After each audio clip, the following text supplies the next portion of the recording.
Convidado.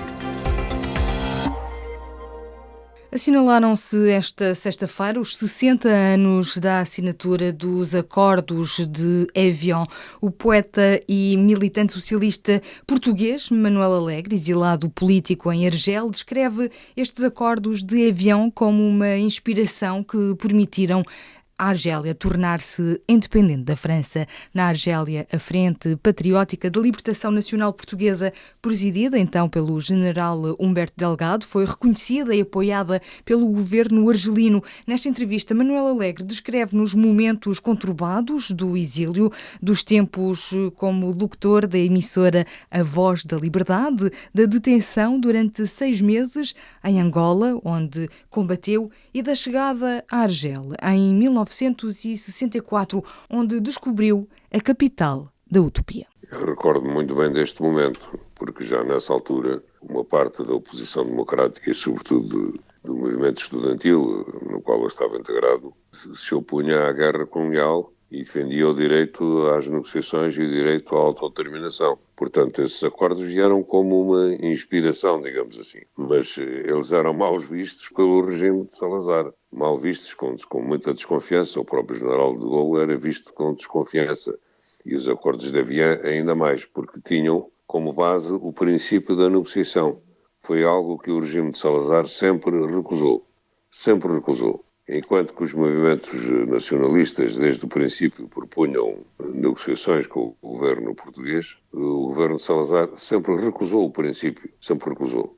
Ou seja, as colónias, as ex-colónias portuguesas, eram vistas como sendo parte integrante de Portugal, do Minho até Timor. A guerra era um tabu. Por causa desse princípio, era quase considerada uma traição, era considerada uma traição à pátria. Para nós que defendíamos o direito à autodeterminação e que achávamos que uma guerra colonial, mais cedo ou mais tarde, teria sempre que acabar em negociações, os acordos de Évian foram uma inspiração. E muitas vezes, em muitas situações, me recordo ao longo da minha vida, de citar os acordos de Évian e citar sobretudo o papel do general de Gaulle. Que percepção tem do que aconteceu, da luta de libertação dos argelinos e da postura da Argélia? Eu tenho a percepção em relação a nós, porque a Argélia tinha travado uma luta, como se sabe, durante muitos anos, entre a França e a Argélia, e depois do acesso à independência, a Argélia teve uma posição de abertura em relação a povos que estavam também submetidos à opressão e a povos que estavam em luta, e sobretudo em relação a Portugal. Foi a posição de maior abertura, porque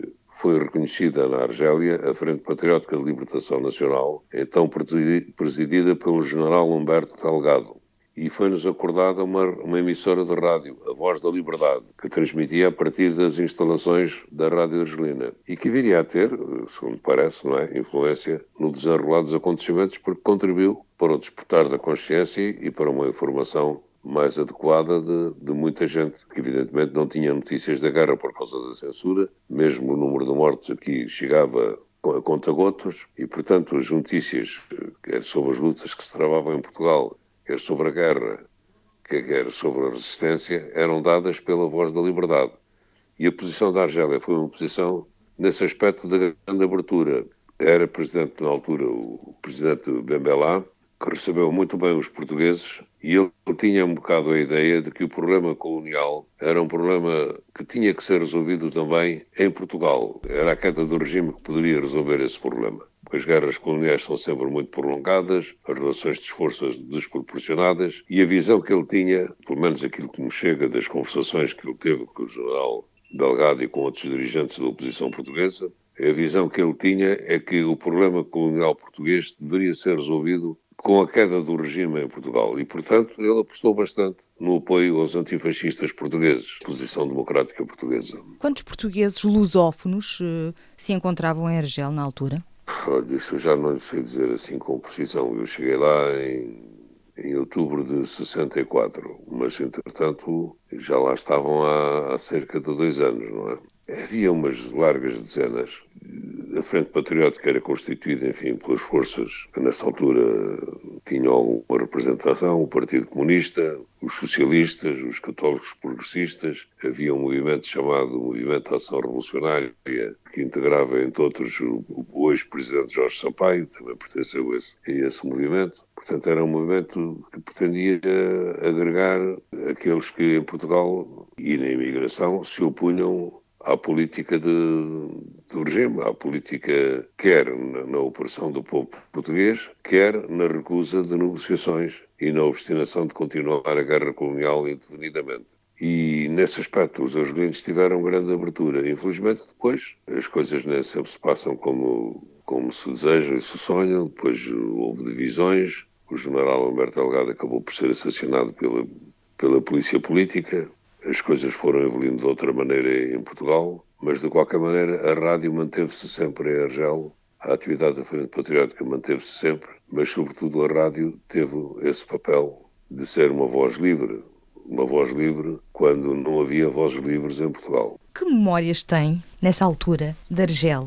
A memória que eu tenho memória. A primeira memória é a memória de euforia da independência, com o Bembelá, que Argel era uma espécie de capital da utopia.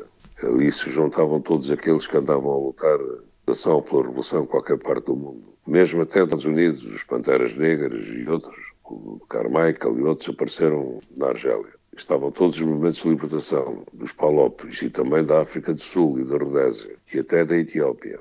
Portanto, era uma espécie de capital da utopia, onde havia uma grande efervescência política, revolucionária, uma ideia de que a partir de Argel se ia transformar o mundo. Argel tinha um papel muito importante nos países do terceiro mundo. E transformou. Era um dos líderes, também se transformou.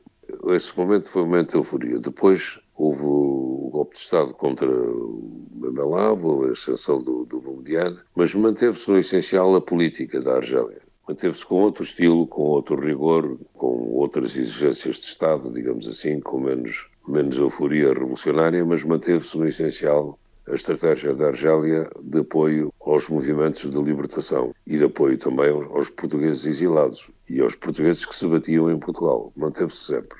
A 26 de agosto, Mário Soares e Pedro Pires assinam em Argel o acordo que põe formalmente termo à administração portuguesa na Guiné-Bissau. É um momento iniciador da independência das colónias portuguesas. Bom, isso já é posterior ao 25 de Abril, já é o resultado do 25 de Abril, não é? E são as primeiras conversações e a primeira negociação. Bom, nós não podemos ver este problema como de uma maneira unilateral. A luta antifascista em Portugal estava condicionada e influenciada pela guerra colonial, como também, ela por sua vez, também repercutia nos Palopes.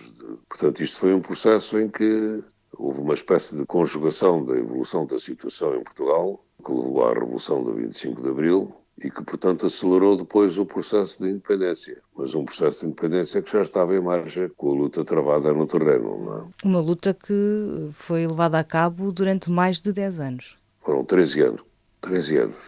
É muito tempo. 13, quase 14 anos. É muito tempo, sim. As Forças Armadas Portuguesas tentaram dar ao regime, na altura, a possibilidade de encontrar uma solução política. Com o Salazar foi recusada, depois veio Marcelo Caetano. Ele não foi capaz também de dar o salto em frente, ficou amarrado a essa concepção de não haver negociações, ficou agarrado aos ultras do regime, representados na altura pelo Presidente Américo Tomás, o Presidente da República. E, portanto, ele podia até ter poupado o país a uma revolução se tivesse feito a abertura, se tivesse feito eleições e se tivesse reconhecido o princípio da anunciação e do direito à autodeterminação, mas não foi capaz. E, portanto, as Forças Armadas criaram um movimento do 25 de Abril, tendo chegado à conclusão de que só havia uma situação de resolver o problema colonial, que era a de derrubar o regime em Portugal. Há pouco falava que a guerra era um tabu nos anos 60. Continua a ser um tabu hoje falar-se das lutas de libertação, das guerras travadas entre Portugal e... Não creio que seja. Costuma-se dizer isso, mas eu não vejo que seja. Passou foi muito tempo, não é? Portanto, a memória vai-se diluindo. Muitos daqueles que fizeram a guerra, como eu também fiz a guerra e fui preso em Angola. Foi preso quanto tempo? Eu estive preso 6 meses e tal. Mas por tentativa de envolvimento num golpe militar em 1962. Mas hoje já há muitos livros escritos sobre a guerra colonial, já há muitas memórias, porventura há muitas outras que não foram publicadas, mas não há tabu nenhum. Quem quiser falar, fala. Acontece muitas vezes que as pessoas que fizeram a guerra e que têm memórias traumáticas da guerra não gostam de falar da guerra. Não gostam de falar da guerra. Esse é outro problema. Disse que esteve preso durante 6 meses em Angola, em 62. O que é que se sente quando se está preso por lutar por direitos humanos e por lutar pela liberdade? Um sentimento de injustiça, de revolta? Não, eu tinha-me ouvido numa conspiração militar, que não vale a pena agora dizer o contexto em que isso se verificou, porque era muito complicado, mas que podia ter acontecido. E, portanto, aguentei a prisão como resultado do meu próprio envolvimento político, não é? Como consequência do meu empenhamento político em duas frentes. Na luta contra a ditadura em Portugal, na luta pela libertação do povo português e na luta pelo fim da guerra colonial, na luta pelo reconhecimento aos outros povos do direito à autodeterminação. A minha prisão resultou do meu envolvimento político, que já tinha acontecido no movimento estudantil e se prolongou depois enquanto estive nas Forças Armadas, como oficial das Forças Armadas. Era o poeta e militante socialista português Manuel Alegre, exilado político durante mais de 10 anos na capital da Argélia. Ele foi o nosso convidado deste sábado.